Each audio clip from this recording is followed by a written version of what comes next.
Reaching parity with the American dollar 1 year ago today, it's been a series of ups and downs for our loonie. In November last year, it peaked at an all-time high, above $1.07 US, before losing some steam the past few months.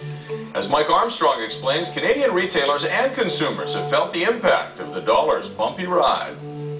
This is today's receipt, just came in this minute. Just about any time Nicholas Hoare gets in a shipment of new books, he's surprised. So up until now, we've been paying steadily $17 a copy. And now suddenly overnight, we get it at $14.95. Even after a year with the loonie flying high, the price of books in Canada is still dropping, and fairly dramatically. The cost on average with our organization has dropped by 28%. That's fierce.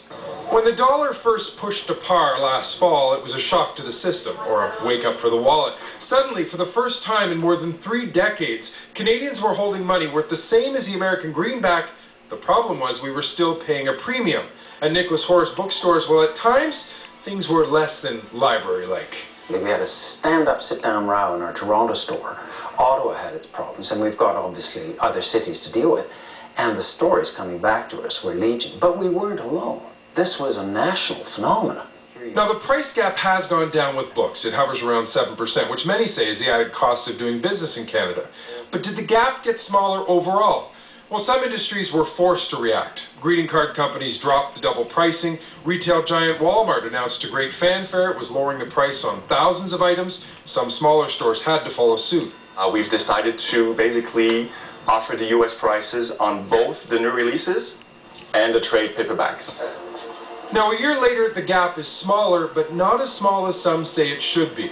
BMO Capital Markets did a study this summer and found consumer goods are still 18% more expensive in Canada than in the US. That's only a 6% drop from 2007.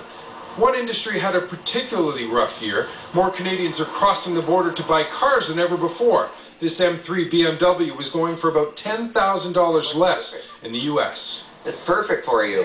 The backlash has some companies saying they won't honor warranties, others are just refusing sales outright.